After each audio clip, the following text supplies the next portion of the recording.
I'm Logan Crawford, and right now on Spotlight, we're diving into a guide that promises to change your life.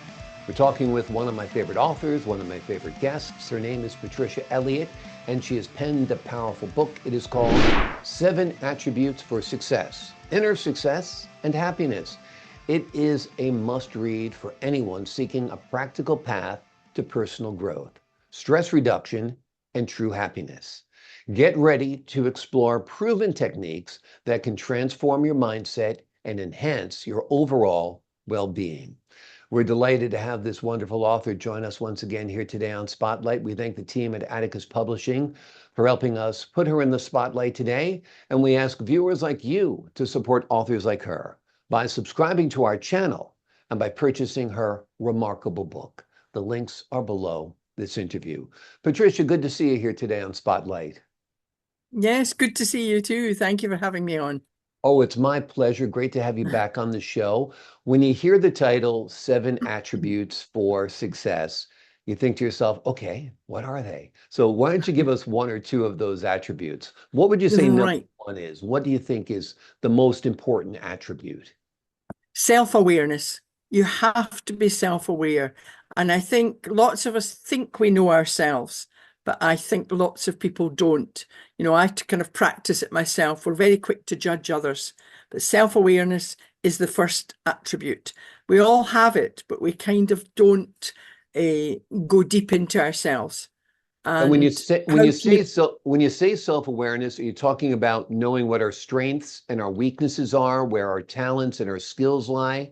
Is that what you're talking Yes. about? Yeah. I'm talking about that, but underneath it all, I'm very passionate about trying to get people to understand how past conditioning has held them back. Mm. So we tend to become aware because somebody's told us that, even from birth. You know, you're the sister, you're the brother, you're the Yeah. lazy one, you're the clever one. So we have to try and get rid of these labels. Ah, So it's to understand how past conditioning has held you back.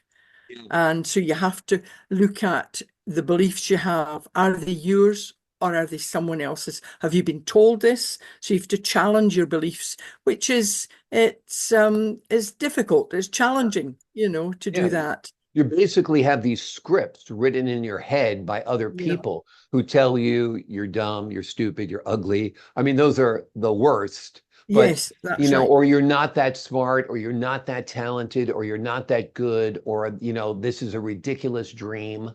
If Yeah. you have those voices in your head, they're going to be the brakes on your career. So, That's right. And I think people tend to think that it's only negative labels hold them back, but actually a positive one can as well. For example, if you have, say you're the clever sister and you're always hearing, why can't you be like your sister? Why can't you be like your sister? It can push that person to try and overachieve themselves, to maybe go mm, beyond, they push themselves beyond their own expectations. yeah, So that's anyway, try and interesting. get rid of it. Find your Yeah. own. I just say to them, try and just keep saying to yourself, I am me, and sort of start from there. Yeah. How do you think you do become aware of your own talents? I mean, because we kind of are tied to feedback, If I think I'm funny, Yeah. I need people to tell me I'm funny. If think I'm smart, I need a teacher to tell me like, "Oh, you were very clever at that." So how do we rewrite those scripts in our heads and You've got to question these. If you're being given that label, do you believe that's you? Is it just somebody that's telling you that? Because Mm, it can also, if it's a label that doesn't fit you, you can then become sort of egotistical, and arrogant, thinking, well, I've been told I'm always clever. yeah. And there's that sort of difference between arrogance and assertiveness. So you must, there's questions I have in my book. They'd have to buy the book. But Exactly, there's exactly. Exactly. Yeah, questions we don't in want to it. give it all away No, today. that's right. And in Right, fact, friends, I tend to do that. I give everybody all the answers, but they're in right. the book. But you have to question. Exactly, There's questions I exactly. ask them. And it's And great that you've boiled it down basically to 7 principles because that's easy to remember, you yeah, know? yes, And I think enumerating them like that makes it handy that you can actually focus on one a week or one a month or whatever you Yeah. choose to do. Yes. I Yes. would say read the book through, get a full understanding for your perspective, and then spend time on each of these 7 techniques. And I think you will Yes. reward yourself personally and career-wise as well. I've always felt that the same attributes needed to be successful in the marketplace are more or less the same attributes you need to be successful in your personal life as Yeah. well. Do you believe that? Yes, yes. And I think it all starts with being aware. If you're starting a business, what's your product? You need to know, but you need to know yourself as well, you know. But I say to people, because lots of people, I'm the same, I've bought self-help books and they tend to sit on the shelf. And I say to people, if you buy my book, by all means read it through.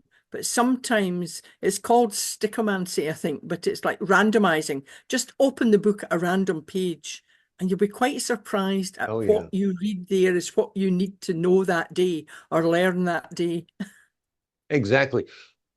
I read self-help books like yours all the time because they're like pep talks to me. I Yeah, mean, I might even know some of the components or attributes already, but to hear them again yeah, reinforces what I either suspected, innately knew, or had been told before. And it's very, very important. I yes, often refer people to Awaken the Giant Within, for example, by Tony Robbins. It's a great book. yes, It's too thick, in my yeah. opinion. It's about that thick. I prefer your book with boiling Well, it down to seven principles. I think it's much more manageable. But you do need yes, that coach to tell you, this is what you need to do. This is right. This is wrong. Because, a lot of people do come to me for career advice. And I do often direct them to books like yours because I think they're very, very yes. helpful on becoming introspective, becoming aware.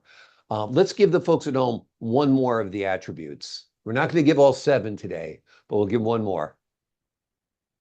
And one more, resilience. I Mm, think resilience is that's the second one. So once you become self-aware, I think you need to be resilient, which is when you see a challenge, go straight at it or jump over it, see it as an opportunity. mm, But and there's some easy things. I mean, again, I say in the book how you can build resilience, but a very quick way is walking in nature. You know, just it puts a different perspective on everything. yeah. It's like being creative. Mm, And when you're creative, you're building resilience. yeah. So, I think it's vital. And it's particularly vital nowadays because I think a lot of young people growing up, they don't tend to have that resilience. It's like, oh, I Yeah. can't, oh no, no, they're worried about everything. Well, I suppose it's good to worry. There's so many things going on in the world, but I think you need to be resilient and put it into perspective. Yeah, I don't know why this generation coming up right now isn't tougher. Maybe us as parents were too easy on them. We coddled them too much. But Yeah, yeah, they need to like be aware of what their strengths and shortcomings are. They need yes, to become resilient in life, recharge their batteries when needed, and then also be rough and tumble with the ups and downs of life. Success is not a ladder straight up. It's a no, jagged road up and down, and you're going to get bosses that appreciate you, others that don't. You're going to get knocked down in life. It's yeah. about getting back up that matters. Yes. And Yeah. I think sometimes being told when you're younger, in primary school even, that there's no losers, you're all winners. Yeah. Then they hit the job market and it's like, I'm sorry, you won't get that. It's just Exactly. ridiculous. Yeah. I remember saying to a recruiter friend, I said, if you get 400 applications, I suppose you'll have to accept them all. And he went, what? I said, well, they've been told at school that they're all winners. Exactly. Exactly. Yeah.